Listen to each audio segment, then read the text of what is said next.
waxay mahadinayeen ilaahay waxay ka samreeyeen wixii maaragtay ku dhacay waxayna u noqonayeen xagga ilaahay markay dhibaato iyo masiibo dhacdana waxa loo noqdaa xagga alle baa loo noqdaa hawshii aan anagu u baxnay ee aan walaalaha iyaga reer mataqaanaa Hargeysa ama Somaliland aan ugu tagnay wax qabada oo la muujin karo oo lagu faanfaano maanaan qaban laakiin kaliya waxaan u muujinaynaa inuu qalbigaygu iyaga la joogo oo aan dad isku mid nahay oo dhibaatada iyaga haysta annagana daarayso hal libna aan wadaagno hal farna aanu nahay waxyaabaha aanu xaqiijisanay ee oo maaragtay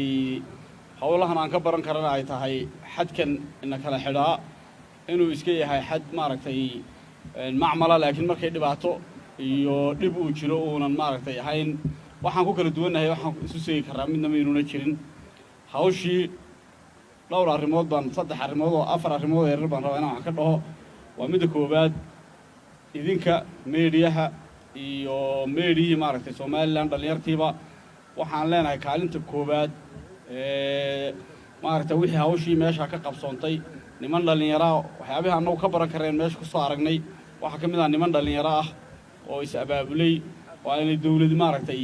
gacanta ku haynin oo ah warbaahiyaal ama warfidiyaal ama wariyaal waxaan doonaa aan dhahnay oo is abaabulay baa dhibaatadii Somaliland adduunka dhan soo bandhigay keentay inay jigjiga halkan ka birmato waa nimankiina soo dhuftay xadhiga hadii maanta meediyaas iyo dhalinyartaas is abaabulayn waan duulida caalamkiisa iyo meelo badan gaarsiinay waxaan ugu warahayn laan ma lahayn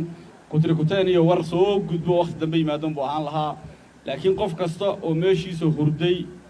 ama joogay ama habeenimo sugnaa cidda soo hinqisay ee soo dhufatay waa niman dhalinyaro oo is abaabulay waxaan oran karaa qayb lixaad bay ka qaateen ka Ingiriiska joogay ka hadlay Prime Minister ki Ethiopia maaragtay ka hadlay soo bandhigay Prime Minister ki Ethiopia dawladda Djibouti ha noqoto dawladda Soomaaliya ha noqoto Soomaaliya inteedii kale cidii doonta ma noqotay niman dhalinyaro oo is abaabulay oo iyagu media oo qayb lixaad laga qaato intii dawladda ay ka badan qaatay ayaan waxaan la markaa dhalinyarta deegaankeena mataqaana qaybaha warlaliyaasha ama warbaahiyaanta waxaan leenahay arrintaas cibra inoo ahayd wax badanna waan ka baran karaa marka ay dhibaato dhacdo halka aynu inta badan ku roodno ama aynu carro oo kale eedeynta oo kale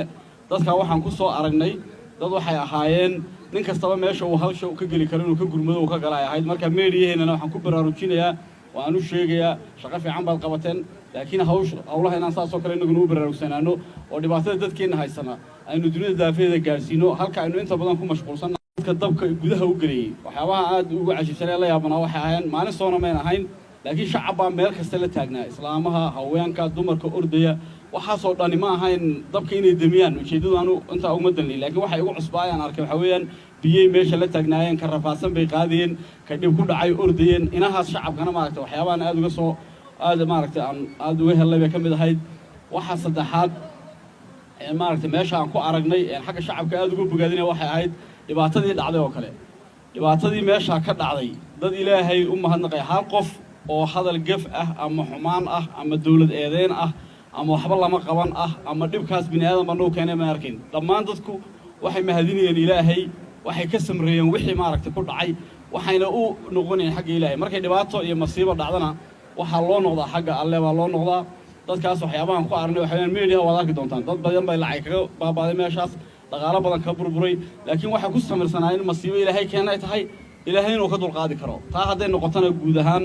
geyga dhan baa isbedeli doona wixii hadaan maaragtay ilaahay u nisbayno aan dhahno ilaahay ugu mahadnaqno oo aan dhahno ilaahay barinana dhibaato fara badan baa naga qasay dawladna wax kama qaban karto shakhsiyaad isu tagay wax ma qaban karaan oo waxyaabaha aan maaragtay meesha ku soo aragnay waxa kale aan ku soo aragnay waxaan dad mahadnaqayaan meesha ugu tagnay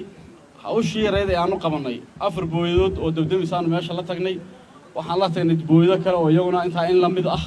ayaan meesha biyihii ku ilaaminay ahaa laakiin waxa aan meesha ugu tagnay wali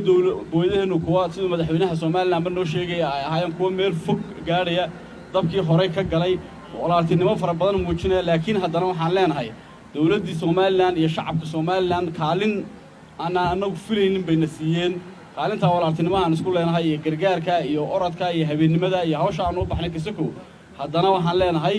maaragtay dad mahadnaqaya oo wax galladinaya oo le mataqaana hawshii u qushuucaya baahan oo shucuur muujinaya taana aad baan maaragtay anagu faraxsanahay isku soo duduub oo afur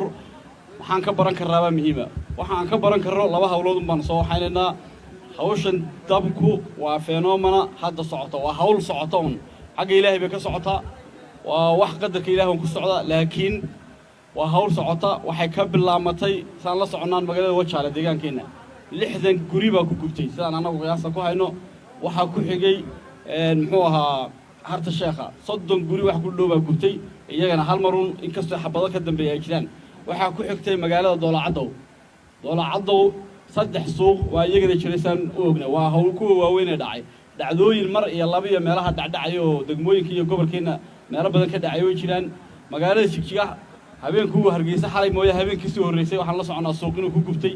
meeshan galool waxa la socotaan iyadana inuu hadda ka hor dab ka dhacay waa dhacdo maaragtay socota oo hawl maaragtay xagga hawl adag oo socota weeyaan inagu markaa maxaa loo baahan yahay dabdamiskeenu habeenkii dhaweyd markii aanu inta yar degdeg aanu maaragtay aan diyaar garowga iyo hawsha ku jiray waxyaabaha aanu ku aragnay waxa weeyaan hawl baaxad inta leeg maadaama aan u diyaar garoobin in aan ka barno weeyaan inaan xoojino sanad miisaaniyadeedkan inagu soo socda dawladda deegaanka Soomaaliya oo magaceeda ku hadlaya waxaan u baahannahay in aan tayeeyno qaab dhismeed ahaan loo tayeeyo tababar ahaan loo tayeeyo qalab ahaanna loo tayeeyo oo hadda kadib aan u qaadanno waxyaabaha waaweyn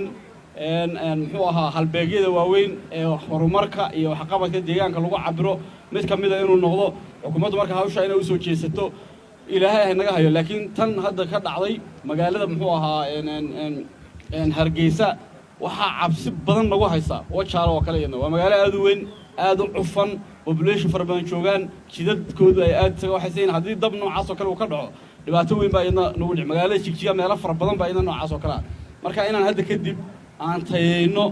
oo aanu ma taqaanaa qalab ahaan qaab dhismeed ahaan iyo dad ahaanba u tayeeyno dabdamiskeena oo laan hadda loo soo jeeda ay noqoto ayaan ma taqaanaa waxaa intaa dheer oo aan u mahadnaqayaa nimankii dhalinyarta ahaa ee maaragtay dabdamiska ah ee habeennimadii heegan ku jiray ee biyuhu u dhaansanaayeen ee saacadiiba annaga waxba naga sugin markaan u sheegnay aan ku nidhi amarka noocaas qaata ninkan oo kale iyo dhalinyartan hadda dabdamisku intaan hadalka annagu halkan wadnay ee aan xukuumadda isku noqnoqonay